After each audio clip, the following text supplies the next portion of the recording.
আসসালামু আলাইকুম প্রিয় ভিউয়ার্স। দেখেন, এই আমার একটা গরু, জার্সি, কালো জার্সি বলে সবার কাছে পরিচিত। এটা দেখেন কীরকম খাবার খাইতেছে। এ হচ্ছে ক্ষেতের বাতরে মানে পানি উঠছিল, পানি নিচের ঘাস খাইতেছে। এই জায়গায় আপনার হচ্ছে গিয়া মহিষ মহিষ আচার দিলেও ওরকমভাবে খায় না, কিন্তু এই গরু দেখেন কীভাবে খাইতেছে। মানে গরুটার মুখে অনেক রুচি আছে। গরুটা দেখেন কীভাবে খাইতেছে। গরুটার একটা বাচ্চা আছে, বাচ্চা ওই দিকে খাইতেছে, বাচ্চাটা দেখানো হবো। আর হইতেছে গিয়া গরুটা দুধ দেয় আপনার 10 থেকে 12 লিটার। ভালো মানের খাবার খাওয়াইলে আর কি 10-12 লিটার দুধ দেয়। আর গরুটার দেখতেই পারতেছেন কেমন খায়। মানে এদিকে অনেক বড় বড় ছিল, যেগুলো অনেক কি ছিল, গাছ ছিল, এগুলো খাইয়া একবারে নিচে একবার করে ফেলাইছে। এটা ওইদিকে হাসার দেওয়া হবো, ওইদিকে হাসার দিলে ওইদিকে মানে একদম মানে খাবো। এটা রুচি আছে মুখে। দেখেন, আপনারা দেখেন, লাইভ দেখেন গরুটা কি পরিমাণ খাবার খায়। মানে অবিশ্বাস্যকর একটা জিনিস আর কি। এই জায়গায় আমাদের এই বন্ধের বিটে প্রায় 15-20টা মহিষ প্রতি বছরই পালন করে, কিন্তু এই মহিষে এই খাবার খায় না, কিন্তু এই গরু এই খাবার কেমনে খায় দেখেন। মানে বলা যায় যে তার মুখে রুচি আছে, আল্লাহ একটা রুচি দিছে। এগুলো পানি কিন্তু অনেক, মানে পানি উঠছিল তো সব বইরে গেছিলো, ডুবাই এলাইছিল পানি, যার কারণে গরু খায় না, মহিষে খায় না। কিন্তু এই জার্সি গরু, এই জাতের গরু সম্ভবত এরকমই খাইতে পারে। দেখেন কীভাবে খাইতেছে। আর এই পানি কিন্তু অনেক কামড়ায় শরীরে প্রচুর পরিমাণে কামড়ায়, একটু ফুলে যায়। মানে অনেক পানিতে অনেক গন্ধ। তারপরে দেখেন কীভাবে খাইতেছে। গরুটার খাবার খাওয়া দেখলে একটা মানুষ যদি দেখে আইসা যে এরকম খাইতেছে, মানে হুট করে মানে অবাক হয়ে যাব।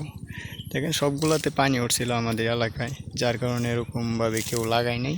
তবে যে কিছু কিছু উঁচু জমি আছে ওগুলা লাগাইছে পানি চলে যাওয়ার পর। এখনও মনে করেন যে অনেক জমি আছে যে লাগানো হয় নাই। এই গরুটা সারাদিন এই জায়গায় হাসার দেওয়া হয়, এই জায়গায় সারাদিনই খায়। এখন হয়তো বিকাল টাইম, এই টাইমে মনে করেন যে গরু খাইতেছে এখনও। যাই হোক, ওই সামনে আবার হাসার দিয়ে যাবো, ওইদিকে আবার খাবো, সারাদিন খায়। ওর মানে খাওয়া ছাড়া কোনো কথা নেই। শরীর স্বাস্থ্যটা ওরকমভাবে হয় নাই, যেহেতু আমাদের এলাকায় পানি উঠছিল, ওরকম ঘাস পাওয়া যায় নাই, খাওয়ানোর মতো ঘাস ছিল না, যার কারণে এরকম শুকাই গেছে। আর গরুটা আস্তে আস্তে স্বাস্থ্য হয়ে যাব আশা করি, কারণ যে পরিমাণ খায় ওর স্বাস্থ্য হয়ে যাব, সমস্যা নাই। তবে আপনাদের দেখানোর একটাই উদ্দেশ্য, এটা হইতেছে গিয়া আপনার ওই যে গরু যে খায়, এই ঘাস যে খায়, মানে এটা বিশ্বাস করার মতো না। এর জন্য আপনাদেরকে দেখানো। এই জায়গায় কোনো গরু ছাগল ওগুলো খায় না। ওইদিকে মহিষ খাইতেছে, কিন্তু ওগুলো উঁচু জায়গা, ওগুলোতে পানি ওঠে নাই, যার কারণে ওগুলো মহিষ খাইতেছে। কিন্তু এগুলো তো পানি উঠছিল বিদায় মহিষ খায় না। আর এই খাবার ওর মানে ইচ্ছা মতো, মন যত চায় অতই খাইতেছে, সারাদিন এই জায়গায় খায়।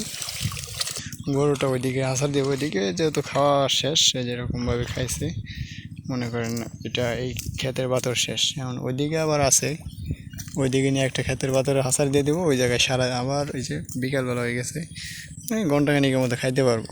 1 ঘন্টা পর আইসা বাসায় নিয়ে যাবো। 1 ঘন্টার জন্য ওই জায়গায় হাসার দিয়ে রাখবো। ওই হাসার দিয়ে রাখলে ওই জায়গায় খাইয়াও পেট একবারে ভরে যাবো। যাই হোক গাইস, আমি ওই জায়গায় নিয়ে যাই, নিয়ে হাসার দিয়া পরে আপনাদের একটা দেখাই। আর ওই আমাদের গরুর বাচ্চাটা আছে, বাচ্চাটাও দেখাবো যে কীরকম, বাচ্চাটার কীরকম অবস্থা।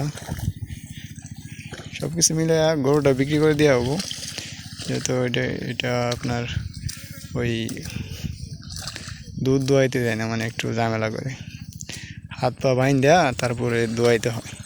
তার কারণে চিন্তা ভাবনা করছে যে গরুটা বিক্রি করে দিব। যাই হোক, যদি কেউ নেওয়ার মতো থাকেন অবশ্যই আমাদের স্ক্রিনে দেওয়া নাম্বারে যোগাযোগ করবেন। তো দর্শক দেখেন, এই যে আমাদের ক্ষেতের বাতর, কি পরিমাণ ঘাস। এটা আপনাদেরকে ওই যে সময় গরু নেওয়া হবে ওই সময় দেখাবো যে এই গরু খাইয়া কি অবস্থা করছে এই বাতরের, মানে কী পরিমাণ খাইছে, এটা আপনাদেরকে দেখানো হবে যদি আমি গরু নিতে আসি। তো দেখেন 40-45 মিনিট পর আসবো, আইসা নিয়ে যাব। যারা খামারি আছেন তারা খামারে পালতে পারবেন। এগুলো জাস্ট আমরা বাণিজ্যিকভাবে পালন করি, মানে 2টা 4টা 5টা 6টা এরকম করে, মানে এরকমভাবে খামার করা হয় নাই, বাণিজ্যিকভাবে পালন করা হইতেছে। যাই হোক, আমার চিন্তা ভাবনা আছে সামনে একটা বড় একটা ফার্ম দেওয়ার। আমার যে ষাঁড় গরুটা আছে ওইটাতে এগুলা মুখেই দেবো না, এগুলো মুখেই দেবো না। আর এইটা দেখেন কীভাবে খাইতেছে, একবারে ওর শরীরে বাঁচতেছে না, এরকম অবস্থা। যাই হোক, আমার অলরেডি খাজানো শুরু হয়ে গেছে, শুরু পায়ে বেশিক্ষণ থাকা যাবে না পানির উপর। পানিতে বেশিক্ষণ থাকলে অনেক চুলকাবো, এমনিতেই চুলকাবো, তারপরে মানে অতিরিক্ত চুলকাবো। তো দেখেন আপনারা, আপনাদের দেখানোর জন্যই কষ্ট করলাম।